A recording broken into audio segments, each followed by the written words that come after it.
Desde la infancia, cada persona va aprendiendo a ocultar partes de sí misma que no son bien recibidas. Expresiones genuinas, emociones o deseos, a veces fueron corregidos, etiquetados como inapropiados o señalados como débiles, lo que llevó a muchos a reprimirlos y esconderlos en lo más profundo. Con el tiempo, esa represión dio lugar a lo que Carl Jung llamó la persona, la máscara que mostramos al mundo, una identidad social diseñada para adaptarnos y ser aceptados. Este proceso comienza desde que nacemos, cuando se nos asignan un nombre, reglas y expectativas sobre lo que es adecuado o no. De manera sutil, vamos aprendiendo a conformarnos y a seguir las normas, rara vez cuestionando su origen. Esa adaptación constante puede generar una desconexión interna, y aunque se cumpla con lo esperado, muchas personas sienten un vacío, una inquietud que sugiere que algo falta. Jung observó que este conflicto está en el centro de la experiencia humana. Mientras muchos de sus contemporáneos defendían que la salud psicológica consistía en encajar en la sociedad, él planteó que el verdadero desarrollo surge del camino de la individuación, el proceso de volverse la versión más auténtica de uno mismo. Sin embargo, reconocía que muy pocos recorren ese camino, ya que la mayoría vive bajo identidades moldeadas por factores externos como la educación, la cultura o el deseo de aprobación. Para Jung, encontrarse a sí mismo no era simplemente reflexionar, sino atravesar un proceso transformador. Comprender cómo los condicionamientos influyen en nuestras elecciones, reconocer las dinámicas inconscientes que pueden sabotear nuestra vida y aprender a liberarse de esas ataduras eran pasos esenciales.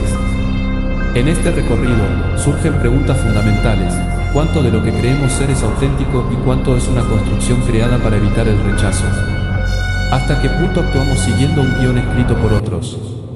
Cuestionarse esto no es sencillo, pero abre la posibilidad de descubrir la propia identidad. Así, la idea central de Jung se resume en que la vida comienza realmente cuando dejamos de huir de nosotros mismos y nos encontramos con lo que somos en esencia. Antes de poder integrar lo que forma parte de nuestra identidad, es necesario reconocerla. Este proceso no suele ser sencillo, ya que implica observar aspectos personales que preferimos mantener ocultos. Sin embargo, el reconocimiento de estas partes es un paso clave dentro de lo que Carl Jung llamó individuación, un camino en el que la plenitud no surge de ajustarse a lo que otros esperan, sino de aceptar tanto lo positivo como lo negativo que existe en cada individuo. Esa llamada interna, ese anhelo por una versión más auténtica de uno mismo, no se trata de mera fantasía, sino de una manifestación del inconsciente que busca ser escuchado. Descubrir la identidad, según esta visión, no depende de inventar algo nuevo, sino de traer a la superficie lo que ha permanecido reprimido o negado. Dentro de cada persona existe una dimensión compleja formada por recuerdos, emociones y potenciales que rara vez se reconocen a simple vista.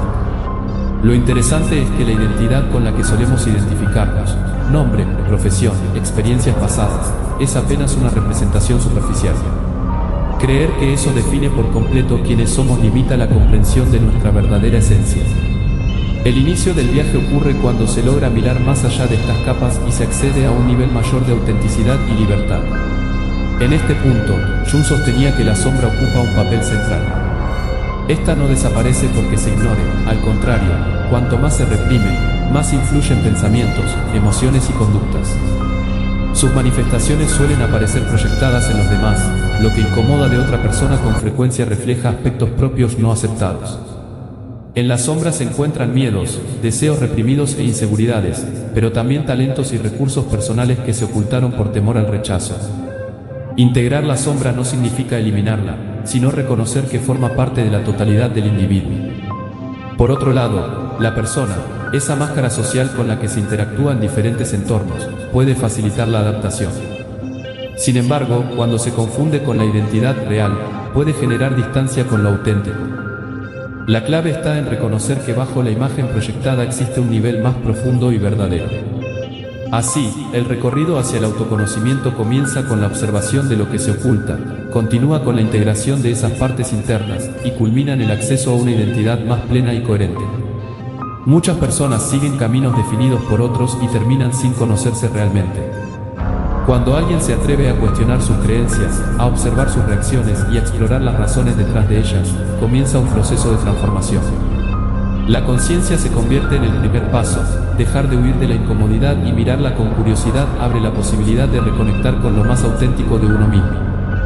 Para Jung, los símbolos, los sueños y la introspección profunda eran herramientas centrales en este proceso. Los sueños, lejos de ser solo producto de la imaginación, revelan aspectos ocultos y muestran mensajes del inconsciente. Del mismo modo, la creatividad a través del arte, la escritura o la música puede funcionar como un puente hacia esas partes que permanecen escondidas. El objetivo no es convertirse en alguien distinto, sino recuperar aquello que quedó relegado y así alcanzar una versión más completa de la propia identidad. Esta integración es lo que Jung denominaba individuación, la posibilidad de actuar con libertad, sin depender del juicio externo, expresando pensamientos y decisiones de manera coherente con lo que se es en esencia. El miedo al rechazo es un ejemplo clave. Muchas personas adaptan su comportamiento para evitar el conflicto y obtener aprobación, lo que implica renunciar a la autenticidad. Según Jung, este miedo no surge solo de la opinión de los demás, sino de experiencias pasadas, muchas veces tempranas, que generaron una sensación de insuficiencia. Al mantenerse oculto en la sombra, este temor influye de forma inconsciente en múltiples decisiones. Sin embargo, cuando se enfrenta de manera directa, pierde su capacidad de control. En general, los aspectos reprimidos, ya sean miedos, deseos o recuerdos dolorosos, no desaparecen al ser ignorados. Se manifiestan en distintas formas: ansiedad, procrastinación, dificultades en las relaciones o la sensación constante de vacío. Lo que ocurre es que el inconsciente envía señales, aunque la mayoría de las veces no se atienden. Al prestarles atención, se revelan patrones que permiten comprender cómo el pasado condiciona el presente. La tendencia a distraerse de manera constante, con trabajo, redes sociales o entretenimiento, también cumple una función: evita el encuentro con esas preguntas internas que podrían resultar incómodas.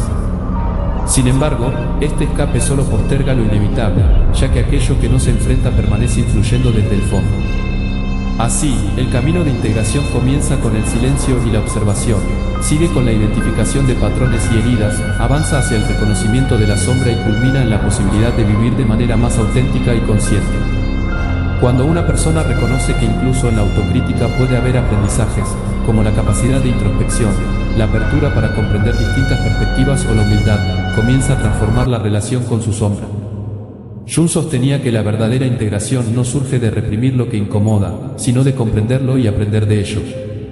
Esta dinámica se refleja en la constante tensión entre el héroe y la sombra.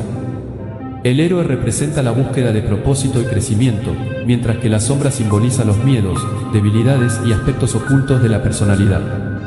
En mitos y relatos, el héroe siempre enfrenta a la sombra antes de evolucionar, y de manera similar en la vida cotidiana nos encontramos con obstáculos internos que limitan nuestro avance. Los arquetipos, en este sentido, actúan como patrones universales presentes en la psique humana. No son invenciones aisladas, sino imágenes compartidas que influyen en la forma de pensar, sentir y actuar. Aparecen en mitos, sueños, religiones y literatura, y Jung los entendía como expresiones del inconsciente colectivo, herencia común de la humanidad. Ejemplos de estos arquetipos son el sabio, el villano, el niño inocente o el propio héroe. La propuesta de Jung fue que comprender estos arquetipos ayuda a explicar por qué repetimos conductas, perseguimos ciertos deseos o tememos situaciones específicas. Según él, no se trata únicamente de decisiones conscientes, sino de estructuras profundas que guían la experiencia humana. De ahí surge la importancia de explorar las fuerzas internas que nos han moldeado. El autoconocimiento no se limita a elegir quién queremos ser, sino a integrar lo que hemos rechazado o reprimido. Solo al hacerlo es posible construir una identidad completa y genuina. El camino hacia este nivel de autoconciencia no es lineal ni sencillo. Si lo fuera, todos vivirían plenamente alineados con su naturaleza. Por el contrario, requiere enfrentar condicionamientos, miedos y creencias arraigadas. Sin embargo, también abre la posibilidad de descubrir dimensiones ocultas que amplían la comprensión de uno mismo. Entre esas dimensiones se encuentran los arquetipos, que ofrecen claves para liberar potencial latente. Al reconocerlos, se accede a recursos internos que pueden transformar la manera en que una persona se entiende a sí misma y su relación con el mundo. En este proceso, la autenticidad surge al soltar capas de condicionamiento y miedo que limitan la experiencia vital. No se trata de convertirse en alguien nuevo, sino de aceptar lo que ya está presente y avanzar hacia una versión más plena de la propia identidad. Muchas personas, sin embargo, siguen caminos marcados por otros sin advertir que existe la posibilidad de elegir uno diferente. Al no reconocer su totalidad, terminan reprimiendo lo que realmente son. El reto, entonces, es identificar ese poder interno y aprender a integrarlo. El ego establece límites y genera la idea de separación, actuando como una construcción mental que organiza la identidad. No es un enemigo, pero al reforzar fronteras entre lo que consideramos yo y lo otro, también condiciona nuestra percepción de la realidad. De ahí provienen muchas de las dudas, miedos y sufrimientos cotidianos. Sin embargo, según Jung, lo que entendemos como yo no es toda la verdad. La identidad habitual es solo una representación parcial, una construcción temporal del ego. Más allá de ella se encuentra el sí mismo, concepto que alude a la totalidad de lo que somos, integrando tanto lo consciente como lo inconsciente. Esta visión implica que el individuo no es una entidad fija, sino un proceso en constante cambio y parte de algo más amplio, un campo interconectado de conciencia que incluye la herencia colectiva y la sabiduría transmitida por generaciones. Esta idea desafía la noción común de identidad como algo estático y permanente. Lo que solemos considerar yo es únicamente una manifestación limitada dentro de una realidad más extensa. Reconocerlo puede resultar desconcertante, pero también abre la posibilidad de una comprensión más profunda de uno mismo y del mundo. En este recorrido hacia la individuación, se observa que la integración no consiste en transformarse en alguien nuevo, sino en aceptar todas las dimensiones que conviven en la psique, lo consciente y lo inconsciente, lo luminoso y lo oscuro, lo masculino y lo femenino. De ahí surge la relevancia de los arquetipos de la ánima y el animus. La ánima representa intuición, creatividad, sensibilidad y conexión con lo inconsciente. El animus, en cambio, se asocia con la lógica, la disciplina y la capacidad de afirmar decisiones. Estas energías no dependen del género biológico, sino que forman parte de cada persona. Cuando se mantienen en equilibrio favorecen la plenitud, mientras que su represión suele generar conflictos internos. Así como sucede con la sombra, ignorar estas fuerzas no las hace desaparecer, por el contrario, se manifiestan de forma inconsciente en la conducta. Al integrarlas, se convierten en recursos que fortalecen la identidad y enriquecen la experiencia vital. En conjunto, los arquetipos, ya sea el héroe, la sombra, la ánima o el animus, son expresiones universales del inconsciente colectivo. Funcionan como patrones que influyen en emociones, pensamientos y comportamientos, tanto en la vida personal como en las narrativas culturales. Comprenderlos permite reconocer que los desafíos internos no son simples debilidades, sino señales que orientan el proceso de autoconocimiento.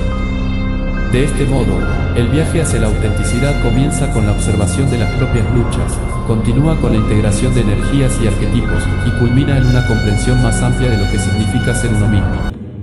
Escuchar la voz interior puede ser el inicio de un proceso de autoconocimiento.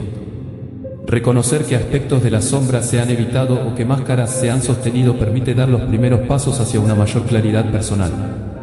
Compartir esas reflexiones, aunque sea de manera simbólica, ayuda a disminuir el control de lo inconsciente sobre la conducta. El camino hacia la autenticidad no es un destino único, sino un proceso continuo en el que se revelan capas cada vez más profundas de la propia identidad.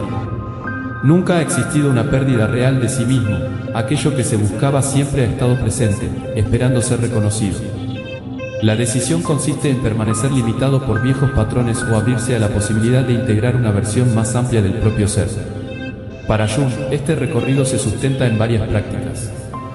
En primer lugar, atender a las manifestaciones del inconsciente, sueños, intuiciones y señales, que funcionan como mensajes internos y guías hacia la totalidad. En segundo lugar, soltar las etiquetas y roles fijos, entendiendo que una persona no se reduce a un nombre, a una profesión o a una historia pasada. En tercer lugar, aceptar lo desconocido, aunque genera incertidumbre, es precisamente en lo incierto donde surge la transformación y el crecimiento. Este tránsito requiere reflexión, apertura y la disposición a cuestionar lo que parecía seguro. El propósito no es aferrarse a una identidad rígida, sino reconocer que la existencia está en constante evolución. Cuando se sueltan las imágenes limitadas de lo que se cree ser, se abre el acceso a un abanico más amplio de posibilidades.